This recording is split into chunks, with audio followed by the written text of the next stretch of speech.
देखो, जो liberal perspective है वो बेसिकली जो है वो वेस्ट इंट्रो में है कि वो वेस्टर्नर्स ने दिया है। अब जो वेस्टर्नर्स हैं उनके प्रोपोनेंट्स, उसके प्रोपोनेंट्स कौन है? यही Thomas Hobbes, John Locke, Adam Smith, ठीक है।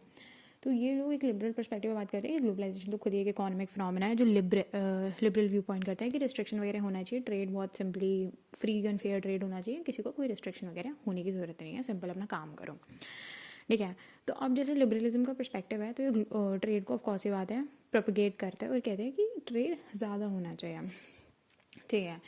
अब वो कहते हैं कि देखो, जब भी तुम काम करते हो दुनिया में, तो जीरो सम गेम नहीं होता कि तुम कोई चीज़ कर रहे हो और तुम्हें इस चीज़ का गेन नहीं हो रहा कोई, ठीक है। तो हमेशा एक पॉजिटिव सम गेम होता है, ठीक है। कोई भी जीरो सम गेम नहीं होता, पॉजिटिव सम गेम होता है। और हम इस तरीके से काम करेंगे कि हमारा म्यूचुअल बेनिफिट होगा, हमारा विन विन सिचुएशन होगा कि अगर एक कंट्री का बेनिफिट हो रहा है तो दूसरे का भी बेनिफिट होना चाहिए। That is the basic view. और ये जो अप्रोच है ये काफ़ी ओपन माइंडेड है, और ये ओपन माइंडेड है मतलब वो काफ़ी चीज़ें अपने अंदर घुसा लेती है। ऐसा बहुत ज़्यादा ऐसा कह सकते हैं ऑर्थोडॉक्स या फिर एक बहुत ज़्यादा रिजिड व्यू पॉइंट नहीं रखती। हम बात करेंगे फिर अर्ली थॉट्स की। देखो, अर्ली थॉट्स में सबसे पहले है सिंपल, इसमें इंडिविजुअल पर्सपेक्टिव है कि सारी इंपॉर्टेंस इंडिविजुअल को दे दी। ये बोल दिया कि इंडिविजुअल जो है वो ही इंडिविजुअल ड्रिपन अप्रोच है। जो ह्यूमन है वो बहुत ज़्यादा सेल्फिश है और ह्यूमन अपने लिए ही काम करता है, और ये जो ह्यूमंस हैं वो सोसाइटी चलाते हैं, ना कि सोसाइटी एज अ होल मतलब एज अ ह्यूमन के अंडर काम करती है। मतलब society as a whole is not the prominent one, humans are the prominent. तो ह्यूमन की इंटरेस्ट, ह्यूमन का बेनिफिट, उसकी यूटिलिटी, उसका हैप्पीनेस जो है वो प्राइम मोटिव रखते हैं यहाँ पे। और यही ह्यूमंस आगे जाके एंटरप्रेन्योर्स बनेंगे, बिजनेसमैन बनेंगे, इन्वेस्टर्स बनेंगे और दूसरों को नौकरियाँ देंगे। तो इनकी इंपॉर्टेंस यहाँ पे बताई है। और जब इतना सब कुछ प्रोपोगेट करेंगे तो ऑफकोर्स ये बातें कन्फ्लिक्ट आएगी, क्लैश होगा, और कन्फ्लिक्ट और क्लैश होगा तो कंपटीशन भी बढ़ेगा। जो नया व्यू पॉइंट है वो है मार्क्सिस्ट व्यू पॉइंट। ये कहता है कि देखो, जब ह्यूमंस को ये ह्यूमंस जो थे इन्होंने थोड़ा चेंज कर दिया और उन्होंने थोड़ा सा अपना व्यू पॉइंट अलग करा 20वीं सेंचुरी में। इन्होंने कहा ये जो ह्यूमंस थे, जो सेल्फ ओरिएंटेड, सेल्फ ड्रिवन, अपने सेल्फ इंटरेस्ट के लिए काम करते थे, ये अपनी सिमिलर टाइप ऑफ सोसाइटी, अपनी सिमिलर टाइप ऑफ सोसाइटी या ग्रुप का पार्ट बन गए, ठीक है, अपने काम के लिए।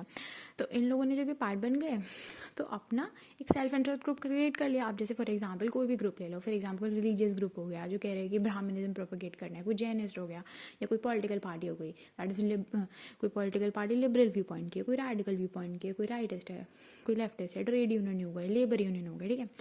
जैसे फॉर एग्जांपल हम आते हैं कि रिच और पुअर ही है। मान लो रिच भी एक तरीके से अपना ही बेनिफिट चाह रहे हैं, रिच चाह रहे हैं कि वो और पैसा कमाए, और जो पुअर है वो क्या चाह रहे हैं कि उन्हें 2 वक्त की रोटी मिल जाए, ठीक है। कहने का मतलब है, एग्जाम्पल, एक बच्चा जो टॉप करना चाहता है वो कहते हैं कि मैं टॉप ही करूँ हमेशा, है ना, कि मैं जितने ज़्यादा नंबर ला सकूँ, और जो पास ही नहीं हो रहा वो सोच रहा है पास ही हो, ऐसा ना हो जाए ना कि फेल होने की स्थिति आ जाए, ठीक है। और इसके प्रोपोनेंट्स सेम आएंगे, ठीक है। जो प्रोपोनेंट्स हैं वो सेम, सॉरी नो, इसके प्रोपोनेंट्स सेम नहीं, सॉरी, मार्क्सिस्ट के अलग है। इसके हैं कोल, बेंटले और ट्रूमैन, ठीक है। तो ये हो गया मॉडर्न थॉट्स इस चीज़ के। हम बात करते हैं एग्जांपल। देखो यहाँ पे 4 अलग अलग प्रोपोनेंट्स ने अलग अलग बातें कही हैं लिबरल पर्सपेक्टिव में। तो पहली बात है होप्स की। देखो, होप्स कहते हैं कि भुट्टा जो होता है उसके अंदर दाने हैं, कॉर्न जो है वो सैक के अंदर है। तो कौन यहाँ पे इंडिविजुअल है अपना इंटरेस्ट प्रमोट करते हो, सैक एक सोसाइटी है, और वो सोसाइटी में रहते हैं अपना इंटरेस्ट प्रमोट करने के लिए। और वो सैक में क्यों रहते हैं, इसका कारण है कि उन्हें मैक्सिमम बेनिफिट हो, ठीक है, सबसे मैक्सिमम बेनिफिट होता है, ठीक है। अगर तुम्हारे सिमिलर इंटरेस्ट है और तुम एक तरीके से जा रहे हो, फॉर एग्जाम्पल तुम्हें किसी टीचर को कहना है कि हमारे मार्क्स आपने कम डाले हैं, तो अगर एक बंदे बोले को कम इफेक्ट होगा, बहुत सारे बंदे बोलेंगे तो इफेक्ट होगा, ठीक है। तो एक अपने सिमिलर इंटरेस्ट लेके, अपना सिमिलर जो भी आपका इंटरेस्ट है, कई जगह प्रोपेगेंडा हो जाता है, गलत हो जाता है, वो अपना बात लेके जाता है। तो ये हॉब्स की बात है। दूसरा है बेंथम का तो सोशल कॉन्ट्रैक्ट सबने ही बता रखा है। उसने बोला एक सोशल कॉन्ट्रैक्ट एग्जिस्ट करता है इंडिविजुअल्स के लिए, ह्यूमंस के लिए, एक सोसाइटी के अंदर, वो सब उस पर एग्री करते हैं। थर्ड पॉइंट ऑफ व्यू है आपका बेसिकली मैकपर्सन का। देखो, मैकपर्सन ये बनता है, ये कहता है कि देखो, इंडिविजुअल सोसाइटी, ये जो मार्केट सोसाइटी बहुत फ्री है। इंडिविजुअल अपनी डिमांड और अपने कैसे इंटरेस्ट को फुलफिल करने के लिए काम करता है, अपनी गुड्स की डिमांड सब कुछ करने के लिए काम करता है। और यहाँ पे ऑफकोर्स ये बात है, ओपन कॉम्पिटिशन है, कन्फ्लिक्ट अराइज करेगी, सब अपना अपना काम करेंगे, तो इसमें कोई प्रॉब्लम नहीं है कन्फ्लिक्ट अराइज करने में। कॉन्ट्रैक्ट है उन सबका बिल्कुल जिसमें उन्होंने एग्री कर रखा है। वो लोग एक सोसाइटी बना के काम कर रहे हैं या ग्रुप बना के काम कर रहे हैं, अपना इंटरेस्ट का क्या तकलीफ है इसमें। अब है ग्रीन बंदा जो है, इससे थोड़ा सा अलग व्यू पॉइंट है, क्योंकि हम थोड़ा, अब देखो हम आगे बढ़ रहे हैं। पहले हम सिर्फ इंडिविजुअल की बात करते हैं, हमने इंडिविजुअल्स को सेल्फ इंटरेस्ट करके एक सेल्फ इंटरेस्टेड ग्रुप में डाल दिया। अब ये बंदा और अच्छी बात कर रहा है थोड़ी, मतलब ये और कॉपरेशन में लग गया। इसने कहा कि जब इंडिविजुअल थे, चाहे वो ग्रुप में थे, कैसे भी थे, तो वहाँ पे कॉपरेशन ही प्रमोट होता था।